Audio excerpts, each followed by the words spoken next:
Brahma Sahampati, sang penguasa dunia berandali seraya memohon, di alam semesta ini ada makhluk-makhluk yang memiliki sedikit debu di mata mereka. Ajarkanlah dhamma demi kasih sayang kepada mereka.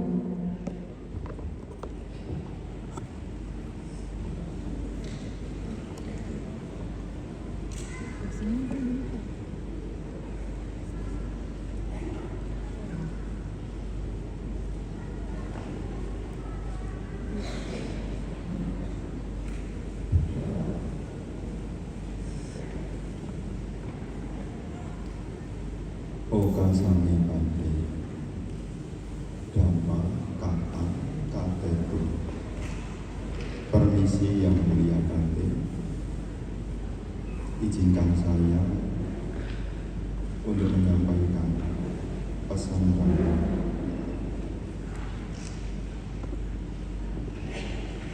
Namo tassa bhagavato arahato sama sambuddhassa.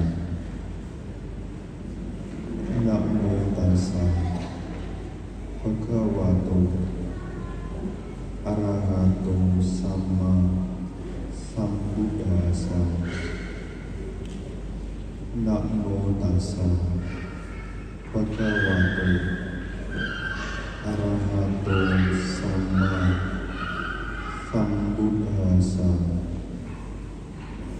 Mano kubang dhamma manuseta manomaya manasaje pasamena basatiwa karutiwa tatonang sukamawati kayaya annapayini di. Pikiran adalah awal dari segala sesuatu. Pikiran adalah pemimpin. Pikiran adalah pembentuk.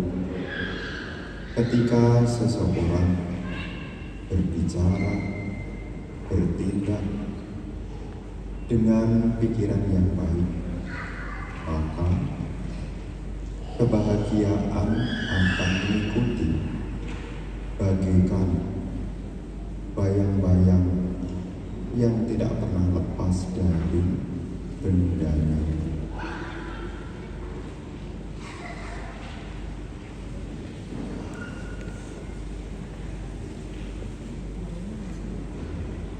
Ibu Sangga yang termuliakan, para Bapak, Ibu, saudara-saudari yang berbahagia, selamat pagi, terpujilah Sang Buddha, Namo Buddhaya. Merupakan satu keberkahan bagi kita semua. Hari ini kita bisa menggunakan sebagian waktu yang kita miliki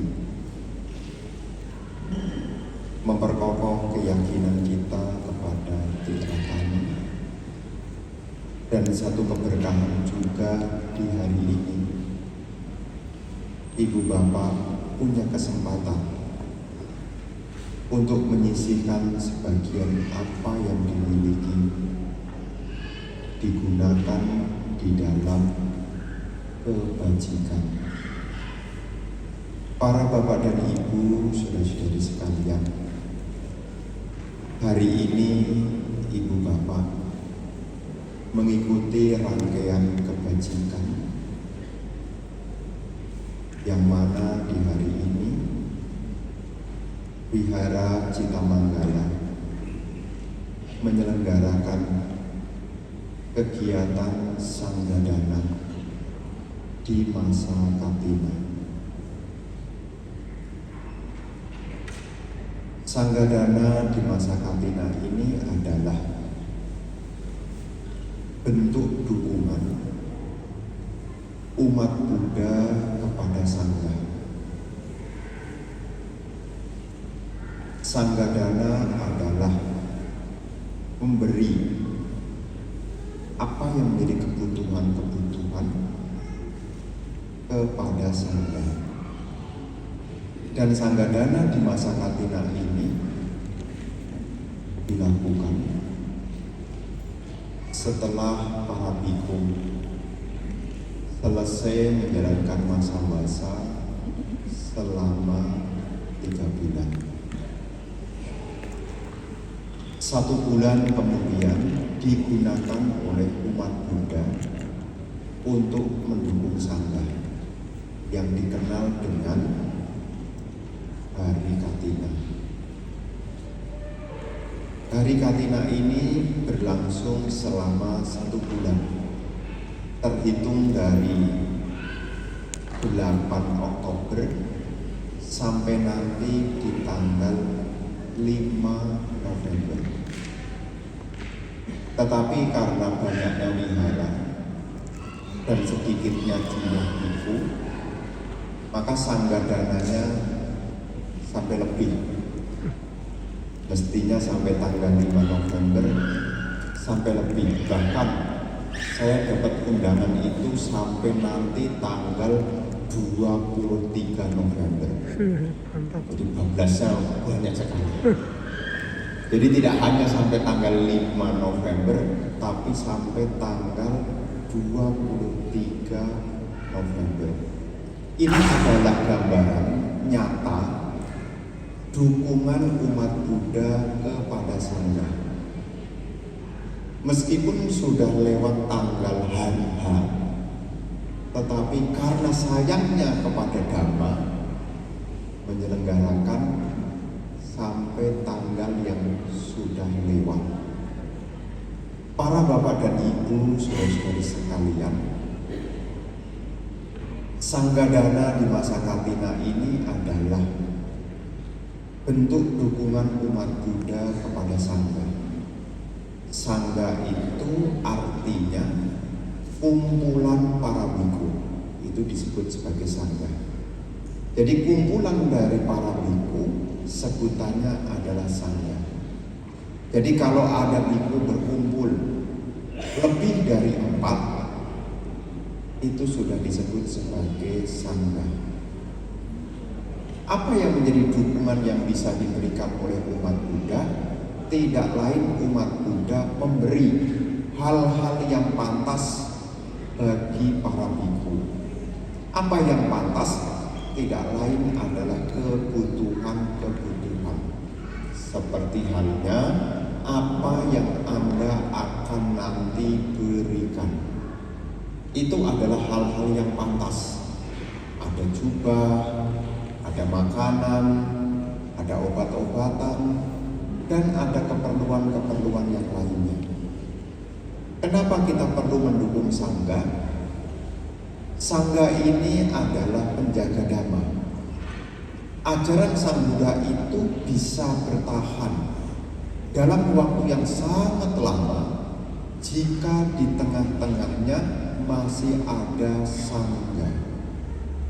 Tapi ajaran Buddha ini akan cepat dilupakan kalau Sangha juga mulai berkurang. Jadi kalau yang jadi bhikkhu makin hari makin berkurang, ya nanti otomatis orang yang mengenal Dhamma juga makin berkurang juga. Makanya sebutannya adalah Sangha adalah penjaga Dhamma. Dan salah satu dukungan umat untuk menjaga Dhamma tidak lain adalah mendukung Sangha. Dan ketika para umat Buddha itu mendukung kepada Sangha, dasarnya adalah yang pertama, karena umat Buddha memiliki keyakinan. Jadi dasar dari para bapak dan ibu mendukung Sangha karena bapak dan ibu memiliki keyakinan. Para bapak dan ibu, saudara-saudari sekalian, karena dasarnya keyakinan inilah ibu bapak bisa hadir di tempat ini. Kalau tidak punya keyakinan, tidak punya sadar, rasanya sangat sulit untuk mengumpulkan orang sebanyak ini di tempat ini. Apalagi mengumpulkan sebanyak ini orang di tempat ini untuk memberi. Ini tidak gampang. Kalau mengumpulkan orang sebanyak ini untuk terima sembako, saya pikir gampang sekali. Tapi untuk mengumpulkan jumlah sekian banyak untuk berdana, kalau tidak punya keyakinan, ini sangat sulit sekali. Jangankan kumpul, untuk datang ke sini pun juga tidak mungkin kalau tidak memiliki keyakinan. Makanya untuk berbuat baik itu tidaklah gampang kalau seseorang itu tidak memiliki keyakinan. Tidak gampang. Untuk berbuat baik itu tidak gampang. Jadi kalau ibu bapak untuk berbuat baik itu tidak gampang kalau ibu bapak tidak memiliki keyakinan, tidak punya sadar. Kenapa Bante? Karena keyakinan itu sifatnya mendorong. Kalau tidak ada pendorongnya, ibu bapak menjadi terhambat. Banyak orang yang mendengar perbuatan baik, banyak orang yang mendengar manfaat dari berbuat baik, tetapi tidak banyak yang melakukannya. Tahu berbuat baik itu baik, tahu berbuat baik itu bermanfaat, tetapi tidak semua orang melakukannya. Kenapa? Karena tidak semua orang memiliki keyakinan. Kalau seseorang itu tidak memiliki keyakinan, maka seseorang untuk berbuat baik itu dirintangi. Apa yang merintangi seseorang untuk berbuat baik? Bisa jadi pagi-pagi hari Minggu ke sini, kalau tidak punya keyakinan, tanggung banget. Apalagi hari Jumat, hari Sabtu kemarin macet kemana-mana. Mau kemana-mana macet, udah capek. Hari Minggu, di rumah aja dah. Masih dingin, udah capek. Lebih baik tidurnya diperpanjang. Tapi ibu bapak bisa bangun lebih pagi dari biasanya karena ibu bapak memiliki keyakinan, mampu keyakinan itu mengalahkan kemalasan. Jadi kalau ibu bapak tidak punya keyakinan, ibu bapak bisa terhenti oleh kemalasan yang dalam bahasa Pali disebut sebagai tinamida. Apalagi yang dari luar kota datang ke sini, kalau tidak punya keyakinan, males lah. Nanti juga bisa sanggadana di tempat lain, tidak harus di sini kok. Tapi ibu bapak bisa bergegas berkumpul di sini karena ibu bapak memiliki keyakinan. Kemalasannya terkalahkan. Yang kedua, kalau tidak punya keyakinan untuk berbuat baik itu terhalang oleh kegelisahan dan kekhawatiran. Gelisah. Jadi untuk berbuat baik sebagian orang itu juga gelisah. Contohnya apa gelisah? Kalau saya memberi kepada orang lain, nanti saya dapat apa? Ini kan salah satu gambaran gelisah. Kalau saya kasih makan, nanti saya makan apa? Kalau saya kasih minum, nanti saya minum apa?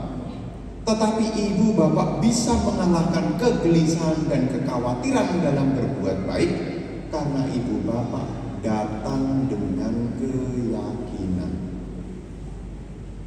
Dan sampai di sini, mantep atau ragu-ragu? Mantap. Tadi di pintu gerbang sana tadi toleh kiri, toleh kanan atau maju lurus? Maju lurus. Kayaknya maju lurus atau toleh kiri, toleh kanan? Maju lurus. Kalau tidak punya keyakinan, ibu bapak bisa berputar haluan. Cirinya apa? Muncul pertanyaan. Salah satu pertanyaannya, kalau orang ragu-ragu adalah acaranya sampai jam berapa? Kalau ragu-ragu itu tanya, ini nanti acaranya sampai jam berapa? Menurut agenda sih mulainya jam 9, selesainya jam 11. Wah, kok siang ya 11 ya? Mendengar kata 11, nyalakan mobil dan pulang lagi. Kenapa? Ragu-ragu. Tapi ibu bapak mendengar kata 9 dan 11, belum seberapa. Anggap saja itu perjalanan baru Jakarta Bandung, belum wisata, baru perjalanan aja. Jadi ibu bapak bisa bertahan di sini, tidak ragu, mantep duduk di sini, tidak toleh kiri, tidak toleh kanan, apalagi berpikir cepet-cepet pengen pulang. Bisa bertahan di sini karena ibu bapak datang dengan keyakinan. Makanya untuk berbuat baik itu tidak semua orang bisa melakukannya. Orang itu tahu perbuatan baik itu baik, orang juga tahu perbuatan baik itu bermanfaat, tapi sangat sedikit orang yang melakukan kebajikan. Di dalam Itiwutaka 26, Itiwutaka itu adalah kitab suci yang ada di dalam Sutta Pitaka, bagian dari Khuddaka Nikaya. Itiwutaka itu adalah kumpulan dari khotbah-khotbah Sang Buddha yang diulang oleh perumah tangga yang bernama Ibu Ujutara. Di dalam Itiwutaka 26 disebutkan, kalau semua orang tahu seperti halnya Tathagata ketahui, maka seseorang itu akan berbagi apa yang dimiliki, meskipun itu hanya suapan yang terakhir. Bunyi kalimatnya begitu. Kalau semua orang tahu seperti halnya Tathagata ketahui, maka seseorang itu akan memberi, meskipun itu tinggal suapan terakhir. Tapi ini jangan kemudian tekstual ini dikunci plek. Jadi Anda baru berdana nunggu sampai suapan terakhir. Di dalam Sutta Itiwutaka 26 itu menjelaskan bahwasanya kalau seseorang itu tahu kekuatan dari dana, maka orang itu tidak mengabaikan perbuatan memberi. Kenapa demikian, Bante?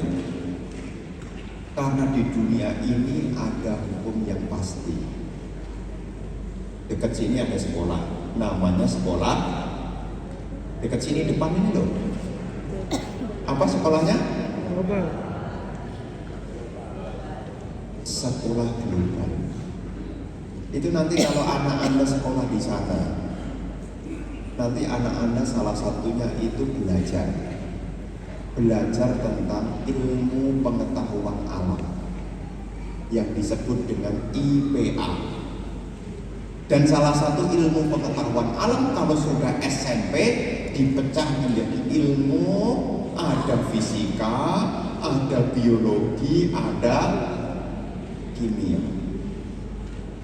Di mata pelajaran fisika itu ada hukum yang pasti. Apa hukum yang pasti di dalam pelajaran fisika itu? Salah satunya adalah hukum gravitasi. Bagaimana hukum gravitasi itu?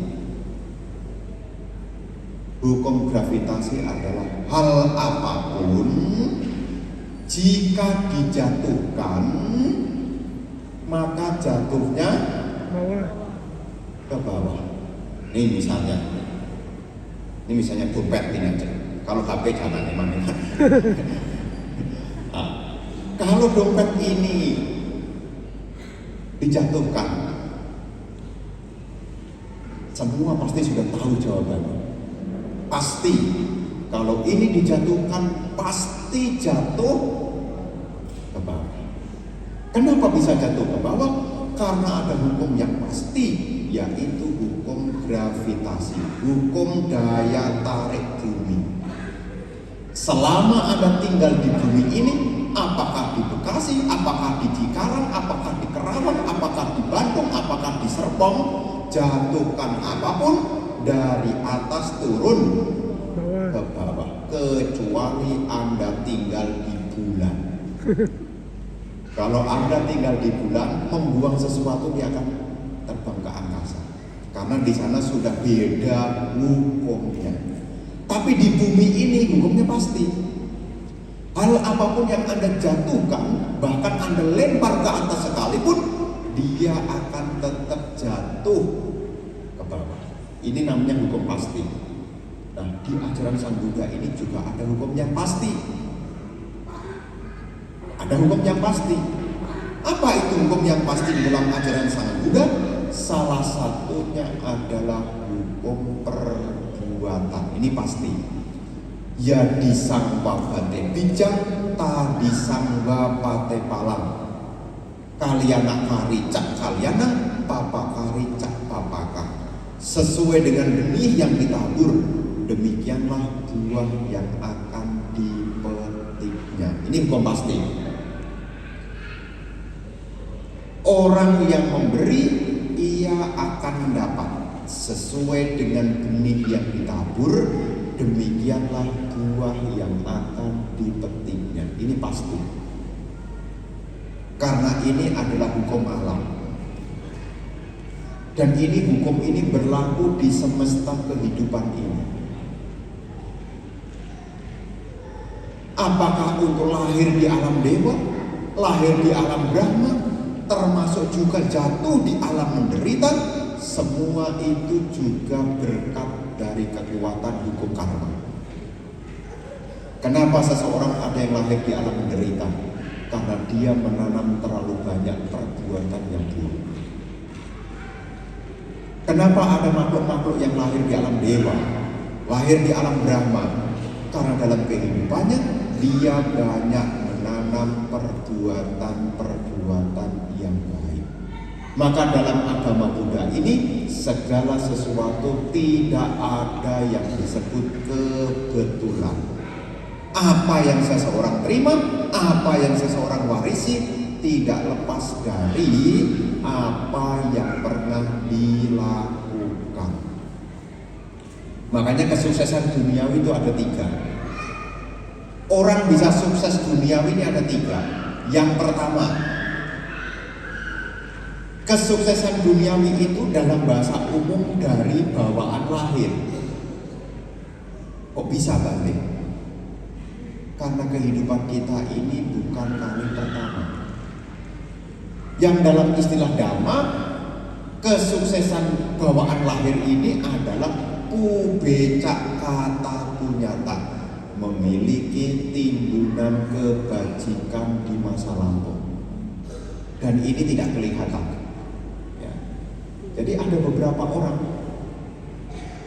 lahir sudah bawa hoki, lahir sudah menerima keberuntungan. Dia tinggal di dalam kecukupan, dia juga punya kemudahan-kemudahan, dan ini tidak bisa terbantahkan. Kenapa? Karena kehidupan sebelumnya sudah memiliki timbunan kebajikan. Jadi kesuksesan duniawi itu ada yang memang bawaan lahir.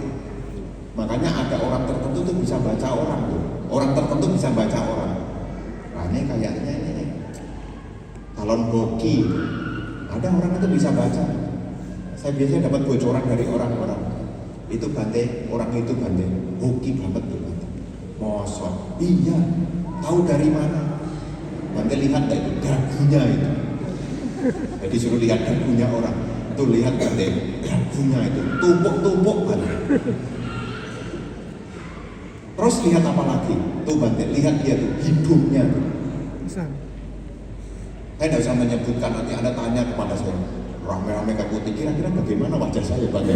Lalu saya dapat bocoran juga. Jadi ibu bapak, ada orang-orang yang punya keberuntungan yang tergambarkan dari kehidupan sebelumnya. Karena sebelumnya dia sudah membuat kebajikan. Kenapa sebelumnya sudah membuat kebajikan? Karena sebelumnya dia punya keyakinan. Makanya di sebelumnya dia sudah mengumpulkan banyak kebajikan. Jadi ada orang yang beruntung itu dalam kehidupan sekarang karena pengaruh karma yang lampau, ubecak kata punyata.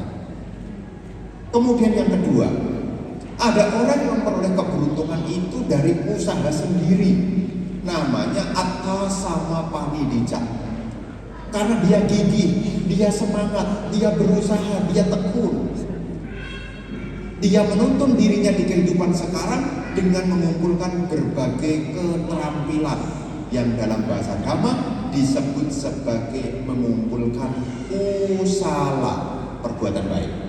Nah, jadi kehidupan sekarang dia banyak mengumpulkan perbuatan baik. Dia jadi punya beruntung. Jadi yang pertama tadi karena kebajikan di masa lampau. Yang kedua, orang itu jadi orang yang beruntung karena di kehidupan sekarang dia menuntun diri. Atta sama panidija. Makanya keberkahan kita yang hidup sekarang ini, kita diminta untuk tidak lengah, jangan sampai lengah. Ya, Sang Buddha menyebut apa madu amata padang, pamadu majuno padang, apa mata nak niati, ye pamata yata mata. Kewaspadaan adalah jalan menuju tanpa kematian, kelengahan adalah jalan menuju kematian. Mereka yang sadar tidak akan mati, mereka yang tidak sadar seperti orang mati. Maksudnya apa?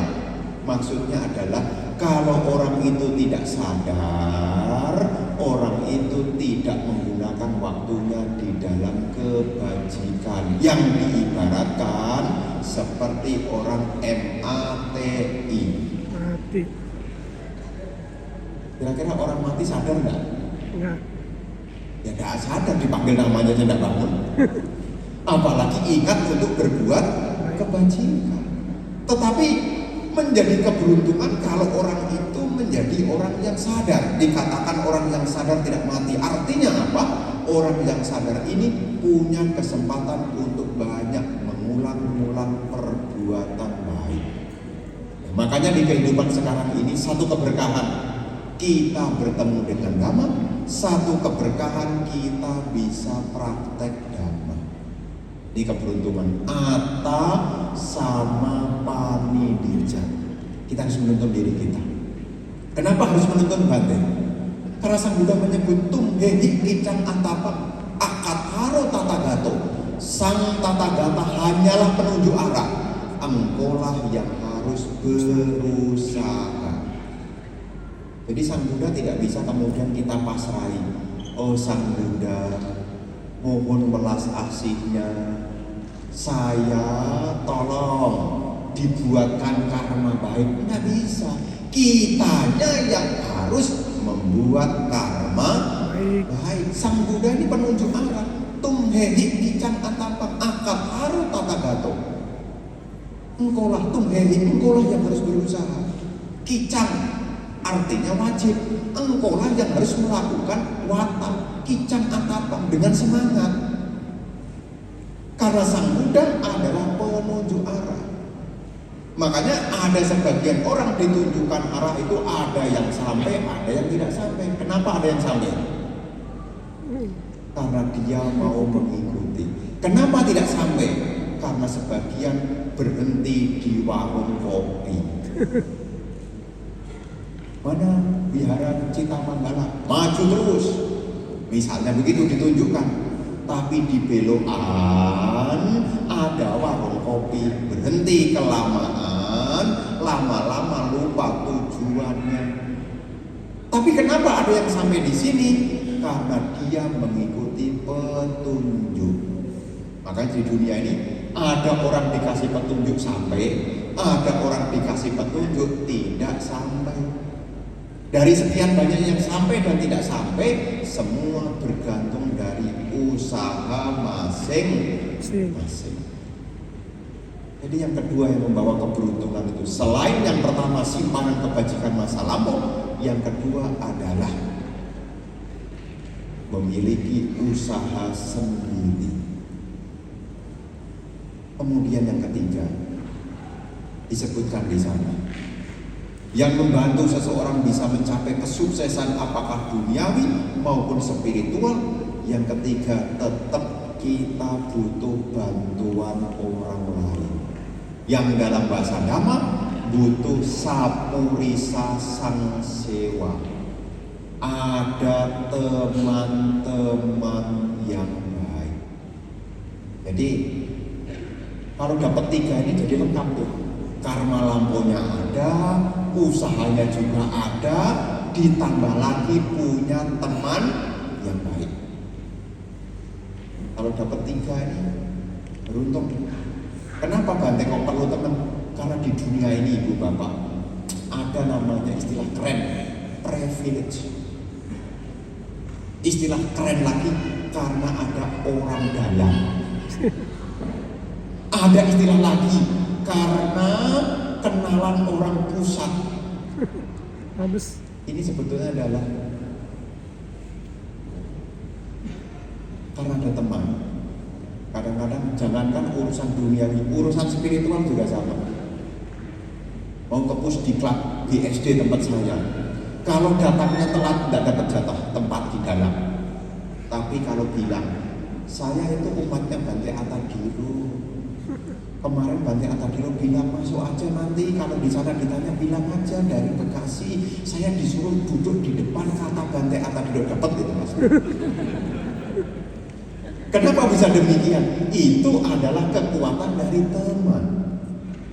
Tapi kalau datang kenal Bantenya juga tidak, duduknya dimanapun juga ya udahlah, nggak kenal siapa-siapa. Ya maka duduknya tidak dapat di dalam, duduknya di luar. Kenapa? Yang datang banyak, tempatnya sedikit. Tapi bisa dapat di dalam, itu juga contoh nyata. Ternyata ada kekuatan teman. Teman. Makanya ini adalah gambaran nyata di dunia ini. Satu, orang bisa berhasil karena kekuatan kebajikan masa lampau. Dua, bisa berhasil karena usaha sendiri. Tiga, juga kekuatan teman-teman. Ini temennya ini temennya ini. Pernah mengalami cerita begitu? Bante, sebetulnya saya di sana juga canggung Bante. Tapi ternyata dia kenal sama engkau sayang Bante. Dan engkau saya orang baik, jadi saya juga ikut kecipratan. Pernah dengar cerita begitu? Belum? Kasihan. Jadi ibu bapak, ini nyata ada hal-hal yang mudah yang bisa peroleh dari kekuatan-kekuatan teman. Dan ini semua tidak ada yang kebetulan. Anda punya simpanan kebajikan, itu juga tidak kebetulan. Anda bisa menuntun diri ke arah yang benar, itu juga tidak kebetulan. Anda punya teman-teman yang baik, itu juga tidak kebetulan. Kenapa tidak kebetulan Bante? Karena semua yang berkumpul ini, apa yang seseorang warisi, tidak lepas dari apa yang pernah dilakukan. Kama yoni kama banu, lahir dari karma, mewarisi juga dari perbuatan kama dayanda. Makanya satu keberkahan dalam kehidupan kita sekarang, kita diingatkan hari Katina satu sisi mendukung sangga, hari Katina diingatkan untuk jangan lupa berdana. Ada pertanyaan berikutnya, Bante, kalau kita jadi umat Buddha, apakah berdana itu wajib? Wajib. Ada yang bertanya, Bante, kalau saya jadi umat Buddha, apakah berdana itu wajib? Apa jawabannya? Wajib. Dana wajib nggak? Wajib. Dana wajib nggak? Wajib. Sebagian orang mengatakan, lah, dana kan sukarela Bante. Masa dana wajib? Jumlahnya seberapa? Dana itu wajib. Yang diberikan itulah yang sukarela. Kenapa? Untuk menjadi seorang sama sang Buddha, menyempurnakan 10 parami itu tetap wajib. Hukumnya nomor 1 adalah Dana, 10 parami apa nomor 1? dana, Dana parami. Nggak bisa kemudian jadi bodhisattva diskon. Ya, dana parami nggak langsung sila parami, nekama parami, panyakarami, kanti parami, adipana parami, wirya parami, saca parami, meta parami, upk parami, kemudian dana paraminya ditinggal, ya nggak jadi.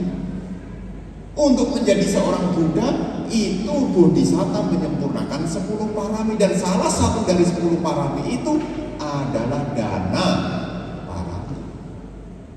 Jadi kalau ditanya umat Buddha, berdana itu wajib enggak? wajib. Wajib. Yang diberikan barulah suka rela. Ada yang kasih jubah, ada yang kasih makan, ada yang kasih obat-obatan, suka rela. Kalau kita mengharapkan kebahagiaan dan kesejahteraan, tidak mengharapkan kekurangan, maka salah satu yang wajib untuk ditanam adalah dana punya. Dana punya. Bahkan di dalam Nidikanda Sutta akan disebutkan, yasadane silena sanyamena damenaca. Dengan berdana, memiliki sila, berpengendalian diri, dan menjauhkan diri dari keburukan adalah simpanan kebajikan yang sejati bagi wanita maupun pria. Itiak purisa sawa. Jadi kalau ibu bapak ada kesempatan untuk berdana, itu adalah kewajiban yang mesti kita lakukan kalau kita mengharapkan kebahagiaan dan kesejahteraan. Termasuk kalau Anda mau mencapai siswa-siswa Arya. Kalau seandainya Bante, saya mau menjadi siswa Arya, tetapi saya tidak menyempurnakan dana, bagaimana Bante? Jangankan mau jadi siswa Arya, mau ikut meditasinya sulit tuh Bapak Ibu. Betul. Anda boleh uji coba selama 10 tahun lah. Tidak usah lama-lama sampai kehidupan, 10 tahun. Jadilah orang yang pelit, medit, apa-apa dihitung-hitung. Mau meditasi, belum duduk menyalakan alam sudah dihitung-hitung dulu tuh, saking pelitnya. 10 menit kebanyakan enggak ya? Bayangkan mau sukses meditasi aja sulit, apalagi mau menjadi seorang Arya. Mau meditasi aja saking pelitnya. Meditasi paling sedikit biasanya berapa ibu bapak? Saya tanya paling sedikit. Ada yang jawab 15 menit nanti. Kalau orang itu pelit, mau nyetel alarm 15 menit itu udah 15 menit itu. Nah ini kebanyakan. Dikurangin jadi 5 menit. 5 menit dinyalakan, belum 5 menit tuntas. Sabe sata bawantu. Saking pelit sama waktunya loh, belum pelit sama kekayaannya, baru sama waktunya aja pelit. Makanya di sini ibu bapak, ajaran yang bertahap yang diberikan oleh Sang Buddha kepada perumah tangga yang disebut dengan anupubikata sekalipun, itu juga diawali dari dana. Makanya di dalam momen Sangga Dana ini, selain ibu bapak mendukung sangga, ibu bapak juga diingatkan kembali betapa bermanfaatnya kalau kita punya praktek kemurahan hati. Dan praktek kemurahan hati ini adalah ajaran yang ditunjukkan oleh orang bijaksana. Di dalam Pandita Sutta disebutkan di sana ada nasihat orang bijaksana. Salah satu nasihat orang bijaksana itu ada 3 di dalam Pandita Sutta. Anggutara Nikaya kelompok 3. Ada 3 nasihat orang bijaksana di sana. Pandita Sutta. Yang pertama adalah mata pintu upatanam. Mata pintu upatanam itu adalah merawat ibu dan ayah. Jadi orang bijaksana itu yang pertama di sana menyebutkan mata pintu upatanam. Memberi petunjuk, rawatlah orang tua kita. Yang punya ibu, punya anak, rawatlah. Ibu dan ayahnya semasih ada, rawatlah. Itu petunjuk orang bijaksana. Yang kedua di sana Pak Baja. Pak Baja. Pak Baja. Apa aja? Nanti tahun depan Pak. Bapak-bapak, tahun depan dicatat ya. Tahun depan itu nanti ada 3 kali event. Ya, ada 3 kali event. Bulan 3 ada, bulan 10 ada, bulan Desember ada. Tahun depan itu adalah setengah abad Sangga Theravada Indonesia membuat event yakni Pak Baja Biku dengan jumlah 51. Nah, tolong digenapi 51.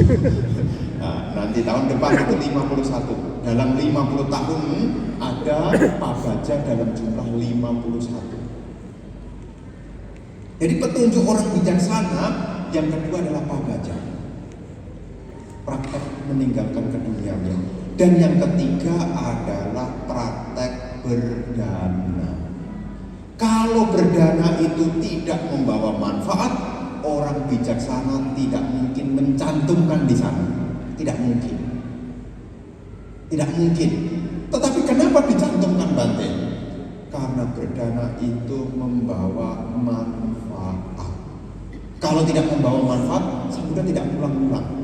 Di Anupubikata ada dana, di Punya Kiryawatu ada dana, di 10 Parami ada dana, di dalam nasihat orang bijaksana ada berdana, di dalam nasihat orang baik juga ada berdana. Kenapa diulang-ulang Bante?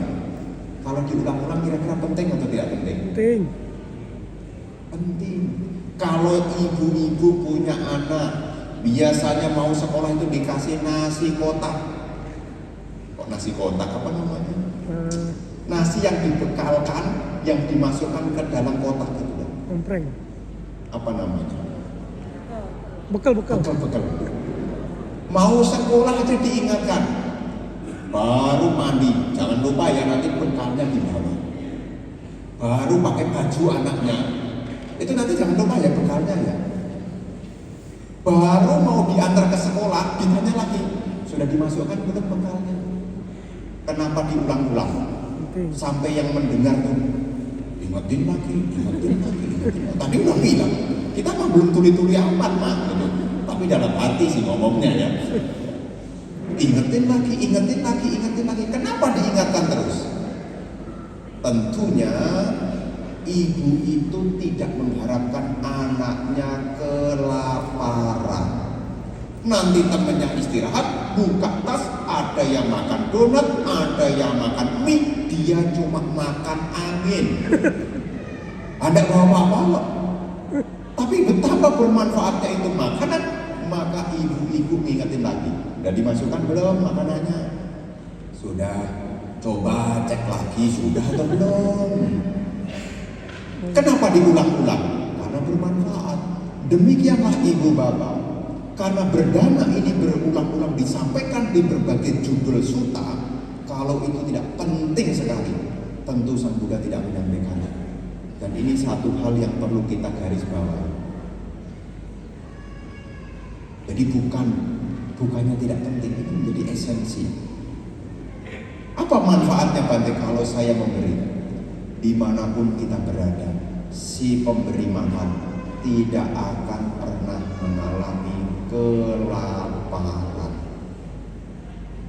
Di zaman Sang Buddha masih hidup, ini tertuang dalam kitab suci Samyutta Nikaya yang berjudul Mula Sutta. Saat itu di desa itu terjadi paceklik. Tahu kan paceklik? Gagal panen. Masyarakat itu susah untuk mendapatkan makanan, susah. Kenapa? Gagal panen, paceklik. Tetapi saat itu para biku berpindah patah. Ada orang yang sebetulnya dia ingin menghancurkan Sang Buddha dengan mengulangi kalimat begini. Mana pelas aslinya para siswa Sang Buddha ini? Sudah tahu masyarakat ini paceklik, tapi kenapa murid-murid Sang Buddha ini kok masih berpindah patah? Mana welas asihnya? Di dalam Samyutta Nikaya itu Sang Buddha menyebutkan, dalam 91 kalpa yang lalu, saya tidak pernah melihat si pemberi makan kelaparan. Gak ada ceritanya. Bukan hanya satu kalpa, 91 kalpa.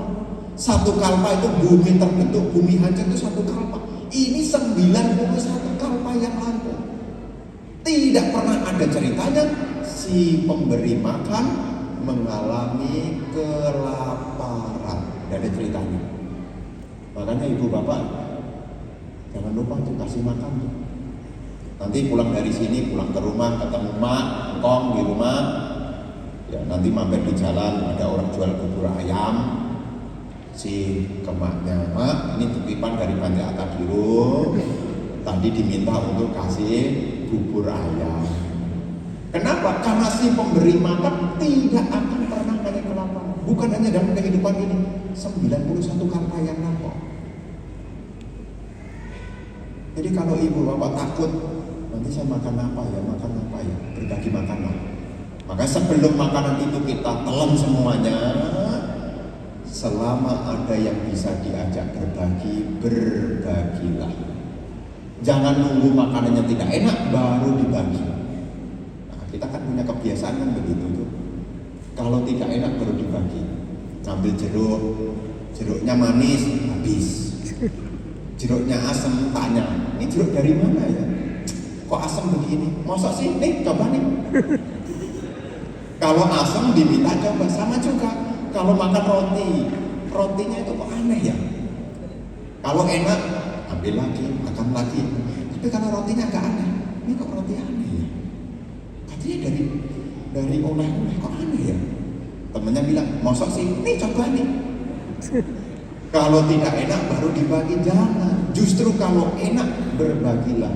Di dalam Anguttara Nikaya kelompok 5 disebutkan, si pemberi yang menyenangkan akan memperoleh yang menyenangkan. Si pemberi terunggul akan memperoleh yang terunggul. Si pemberi yang terbaik akan memperoleh yang terbaik. Jadi kalau ibu bapak memberi yang terbaik, ibu bapak akan memperoleh yang terbaik. Kalau ibu bapak memberi yang menyenangkan, maka ibu bapak akan memperoleh yang menyenangkan.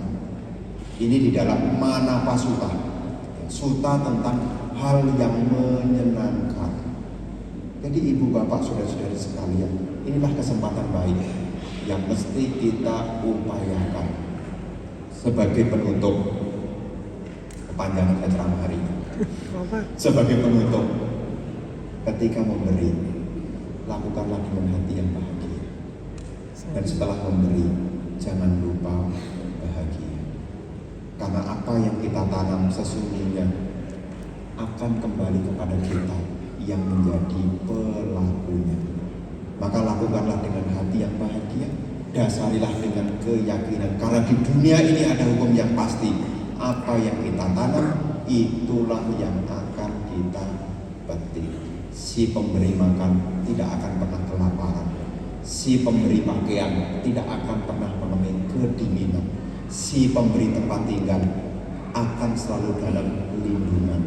Inilah berkah-berkah yang bisa kita lakukan di dalam kehidupan saat ini. Inilah yang perlu kami sampaikan di kesempatan pagi hari ini.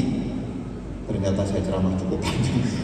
Jadi semoga apa yang hari ini ibu bapak niatkan dengan niat yang baik, semoga menjadi kekuatan kebajikan yang melindungi, yang mengantarkan ibu bapak sekalian pada kebahagiaan, kesejahteraan, kemajuan, keberhasilan.